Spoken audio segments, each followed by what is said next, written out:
Test 4. This is the IELTS listening test. You will hear a number of different recordings and you will have to answer questions on what you hear. There will be time for you to read the instructions and questions and you will have a chance to check your work. All the recordings will be played once only. The test is in 4 parts. At the end of the test, you will be given 10 minutes to transfer your answers to an answer sheet. Now turn to Part 1.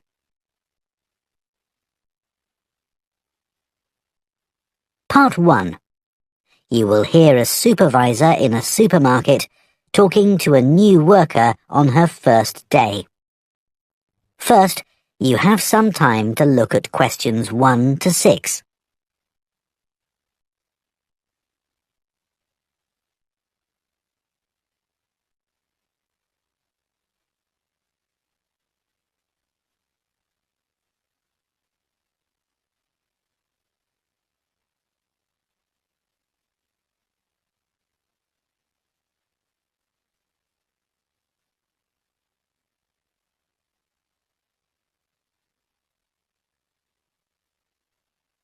Now listen carefully and answer questions 1 to 6.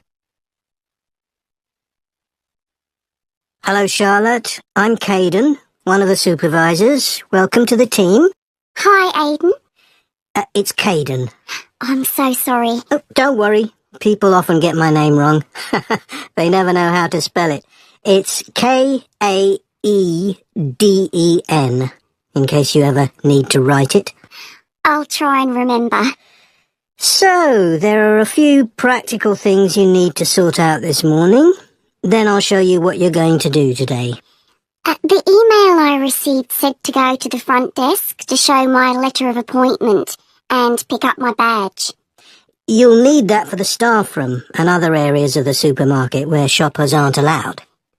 So, after you've finished at the front desk, I'll take you to the staff room.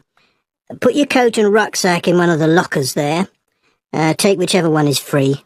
Will I have a key? Yes, try not to lose it.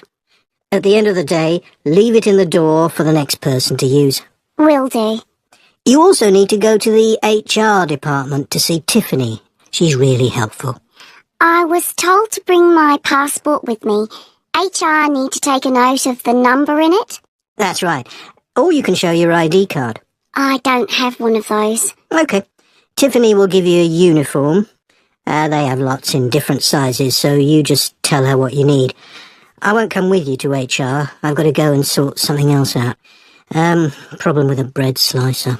Is the HR office near the staff room? The staff room's on the 1st floor, and HR are a couple of floors above that, on the 3rd floor.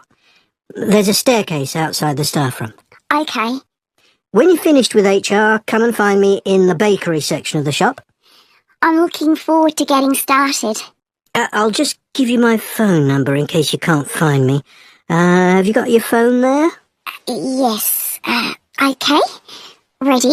It's 0412 66 5903. Okay. Done. Before you hear the rest of the conversation, you have some time to look at questions 7 to 10.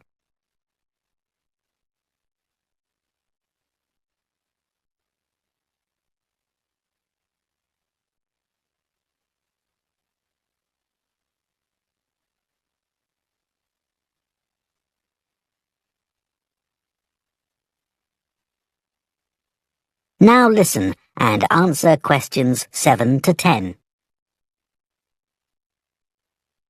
So, Charlotte, your tasks today are in the bakery section, on the sushi counter, and on the meat and fish counters. The first job is to check sell-by dates on the bread and cakes. If any of the dates are today's, put a new price label on the packaging. What if any of the labels are yesterday's dates or older? Do I throw those items away? Yes, but that shouldn't happen. We check the stock every day. When something needs a new price label, put a yellow one on the package, next to the original price. Okay. After that, you'll go to the sushi takeaway counter. Will I be preparing boxes of food? For today, you'll just be helping the staff. Yes, of course. You'll see lots of flat cardboard boxes at one end of the counter. Beneath those is where we keep the plastic boxes. We run out of those really quickly, so you should bring more from the storeroom. Is that my only task on the sushi counter? No, you also need to clean the area where they prepare the dishes. There are cloths and bottles of spray by the sink. Oh, and please make sure you clean that too. Sure. That's important, isn't it? Absolutely, but you mustn't wash up knives. You have to do some training before you're allowed to touch sharp objects. What should I do if there are any? Ask someone to put them in the dishwasher. Okay, thanks. I don't want to get anything wrong. Don't worry, you'll be fine. And I'll be around to help. Right. Finally, the meat and fish counters. You need to clean the area where staff serve customers, including wiping the weighing scales. Okay. Anything else? The fish is laid on ice, but when that starts to melt, you'll need to get more from the cold room. I know the staff on the food counters wear a hat. Will that be the same for me? You won't be serving customers directly, so no. But make sure you put on thermal gloves when you take anything out of the cold room. The temperature's low enough in there to get frostbite from touching things. Understood. That is the end of part 1. You now have 1 minute to check your answers to part 1.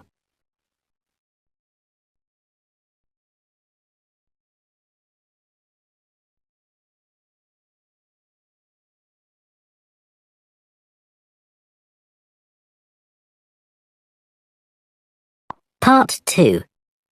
You will hear a podcast by a running coach giving advice about taking up running and giving information about her club. First, you have some time to look at questions 11 to 14.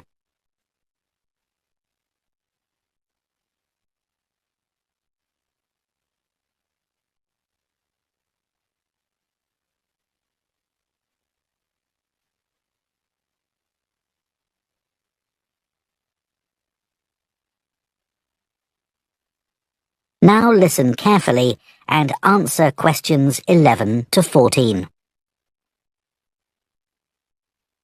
My name's Liz Fuller, and I'm a running coach with Compton Park Runners Club. Welcome to my podcast. If you're thinking about taking up running, I'm here to help. There are many training programs available online, which aim to help people build up to running 5 kilometers. Some of them are great, and thousands of people of all ages are taking part in 5-kilometer races across the country as a result. People like them because they're easy to follow and don't push them too hard. However, they don't work for everyone, especially if you suffer from something like a heart condition or asthma, because they're aimed at people with average fitness and running ability. Another thing is that everyone is different, and if you have any specific questions related to your needs, there's no one to provide any answers. I have a couple of simple tips I always give to new runners. I expect you've been told to run very slowly until your fitness increases. Well, I find that can prevent progress. You should run at a speed that feels comfortable, but time yourself and try to run a bit faster each time. Listening to music can be very helpful. It takes your mind off things and helps your body get into a rhythm. I'd say that is better than running with a friend, especially as most people are competitive, and that's not what you want when you're just starting. I don't think the time of day is especially important. Some people are better in the evening, while others are morning people. But you need to be consistent, so aim to train regularly. Twice a week is enough to begin with. Before you hear the rest of the podcast, you have some time to look at questions 15 to 20.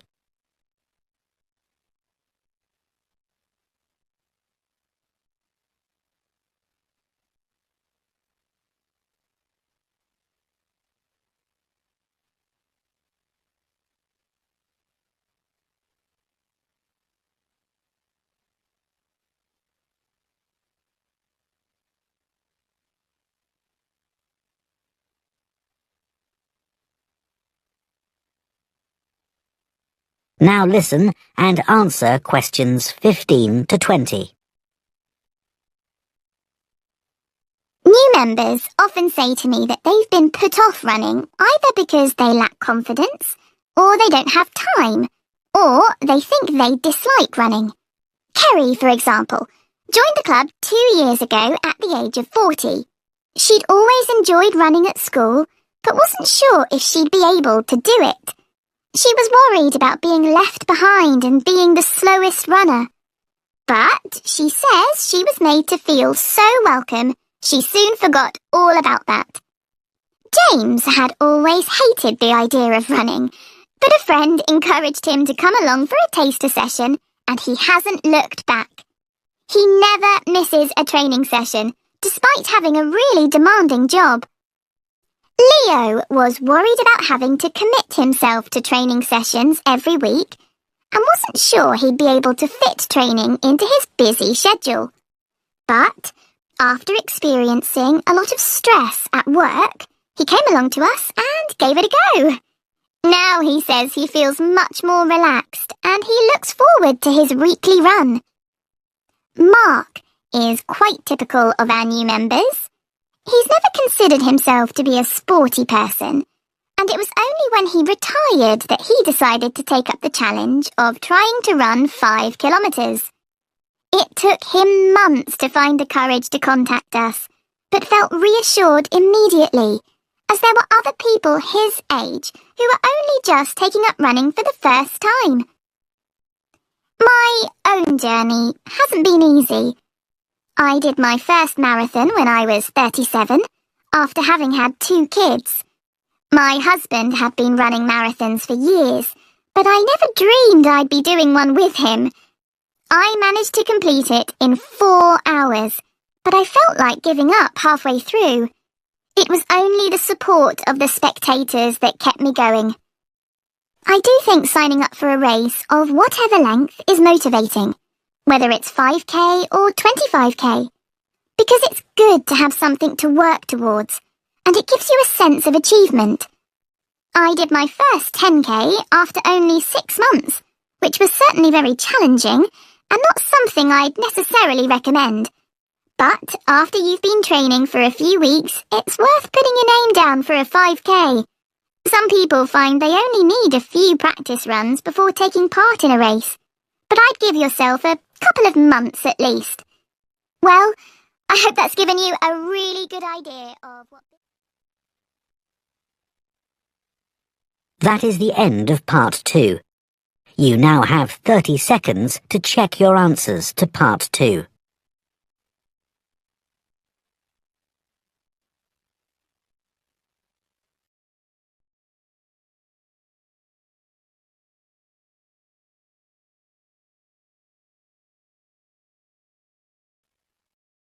Part 3. You will hear 2 students called Jane and Kieran talking about books. First, you have some time to look at questions 21 to 25.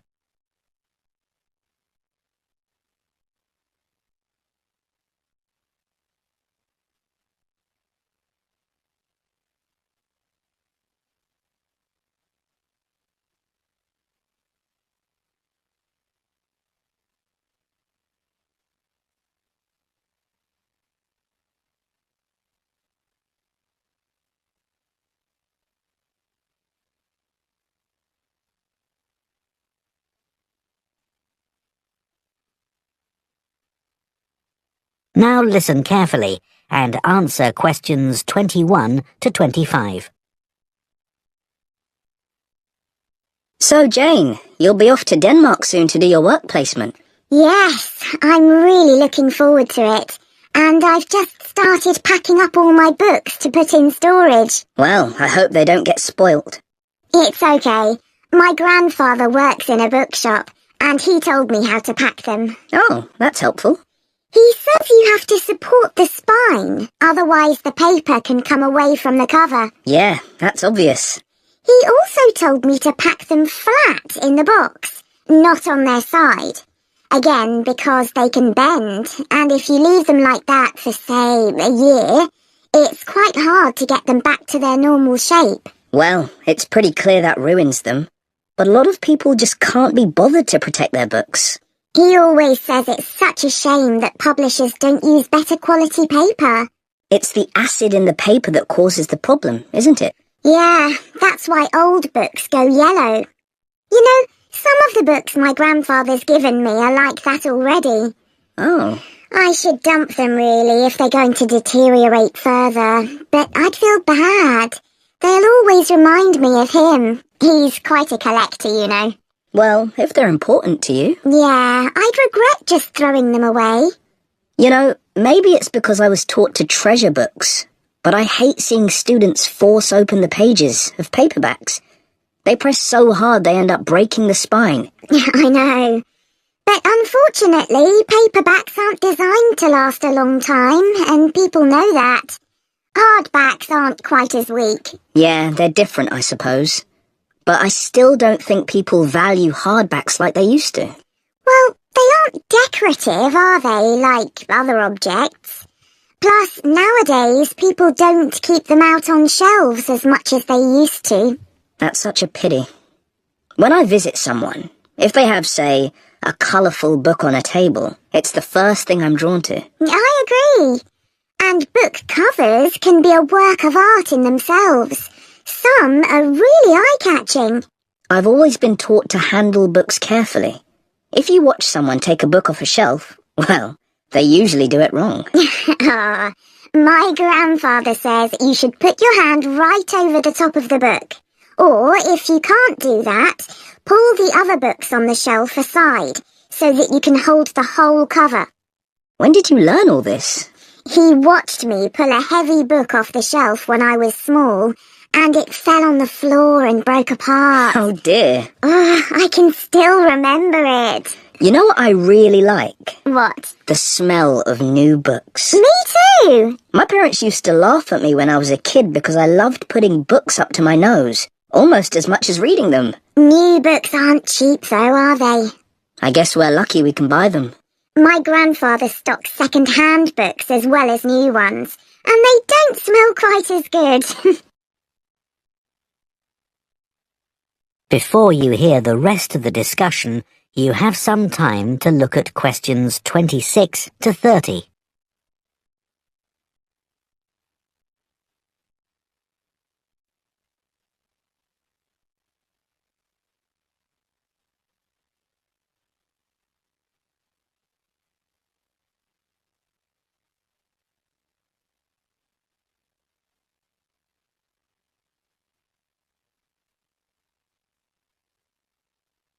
Now listen and answer questions 26 to 30.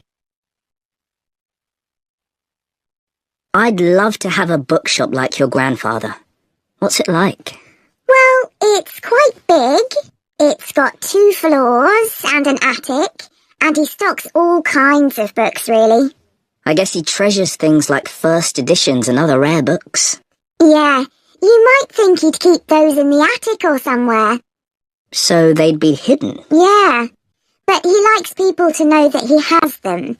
So he puts them out in the shop, but makes sure you need a ladder to get them. Right, that would prevent any thefts. Uh-huh. Does he stock books for children? He does. He particularly likes to encourage kids to read. He always says that he used to sit under the stairs as a child with a pile of books and read them all. Is that where he keeps them then? Not exactly.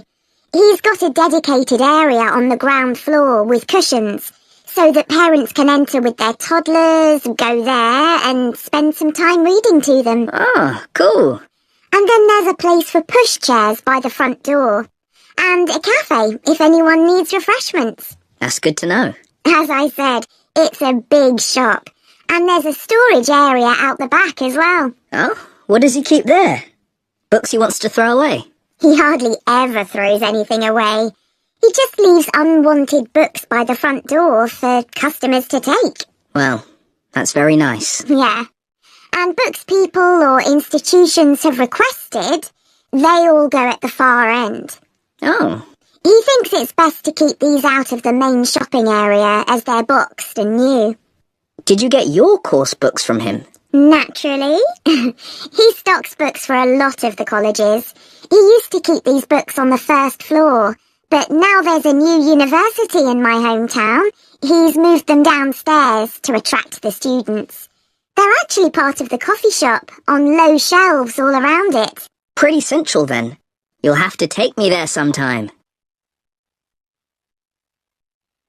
That is the end of Part 3. You now have 30 seconds to check your answers to Part 3.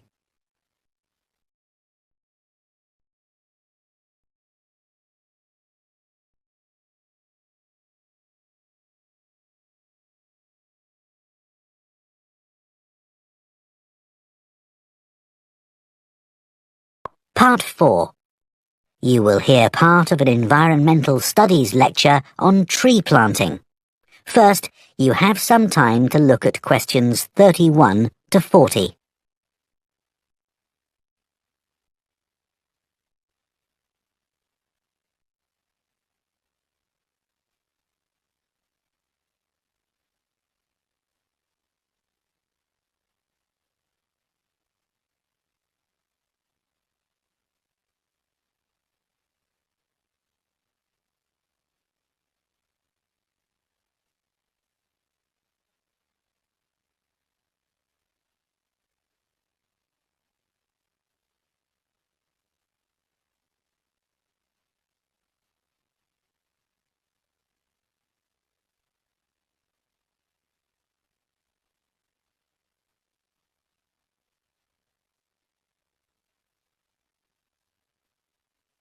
Now listen carefully and answer questions 31 to 40. Tree planting now dominates political and popular agendas and is often presented as an easy answer to the climate crisis, as well as a way for business corporations to offset their carbon emissions. But unfortunately, tree planting isn't as straightforward as some people think.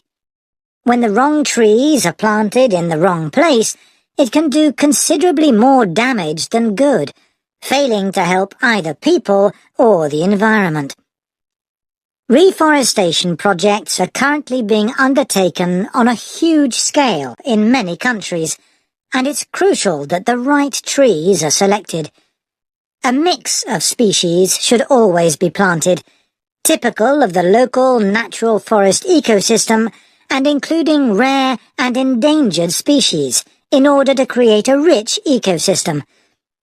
It's important to avoid non-native species that could become invasive. Invasive species are a significant contributor to the current global biodiversity crisis, and are often in competition with native species and may threaten their long-term survival. Restoring biodiversity that will maximize carbon capture is key when reforesting an area, but ideally, any reforestation project should have several goals. These could include selecting trees that can contribute to wildlife conservation, improve the availability of food for the local community, and maintain the stability of soil systems.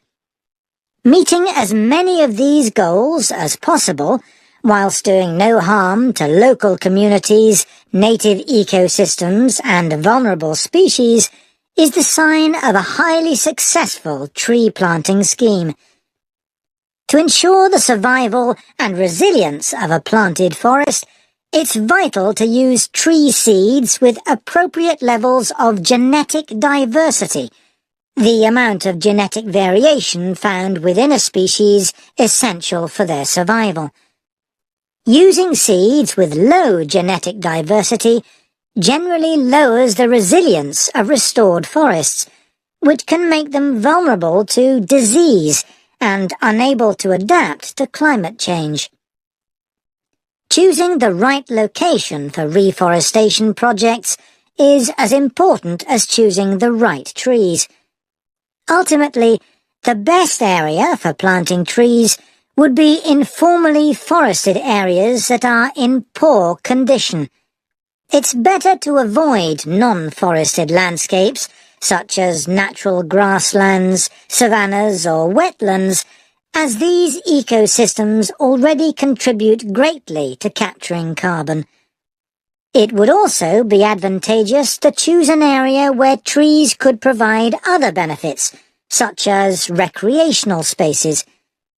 Reforesting areas which are currently exploited for agriculture should be avoided, as this often leads to other areas being deforested.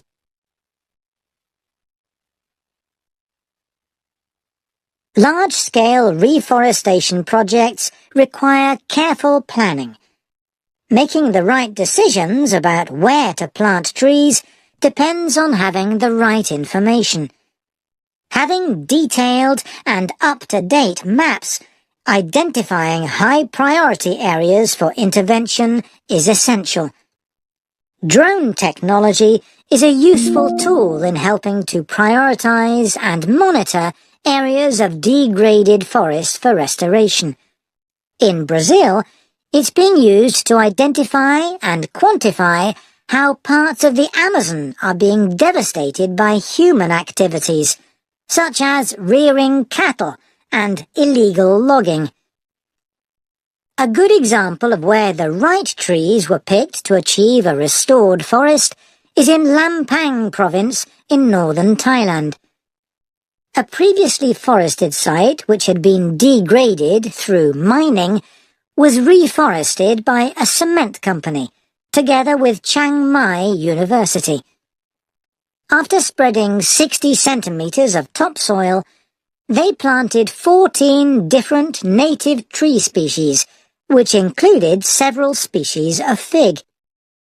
Figs are a keystone species because of the critical role they play in maintaining wildlife populations.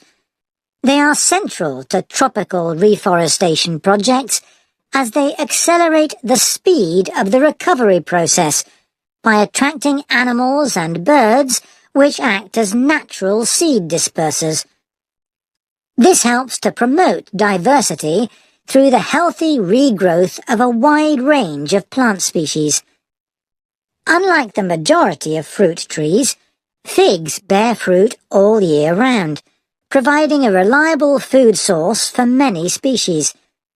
At this site, for example, after only 3 rainy seasons, monkeys started visiting to eat the fig fruits, naturally dispersing seeds through defecation.